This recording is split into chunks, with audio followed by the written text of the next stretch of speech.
ഓടപ്പഴം പോലൊരു പെണ്ണിന് വേണ്ടി ഞാൻ കൂടപ്പുഴയാകെ അലഞ്ഞോനാണ്ടി. ഓടപ്പഴം പോലൊരു പെണ്ണിന് വേണ്ടി ഞാൻ കൂടപ്പുഴയാകെ അലഞ്ഞോനാണ്ടി. ആത്മാർത്ഥമായി ഞാൻ സ്നേഹിച്ച കാരണം എന്നെ പിരിഞ്ഞു നീ പോയില്ലേടി.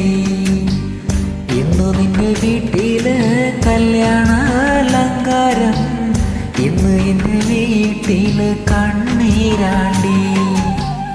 ഓടപ്പഴം പോലൊരു പെണ്ണിന് വേണ്ടി ഞാൻ കൂടപ്പുഴയാകെ അലഞ്ഞു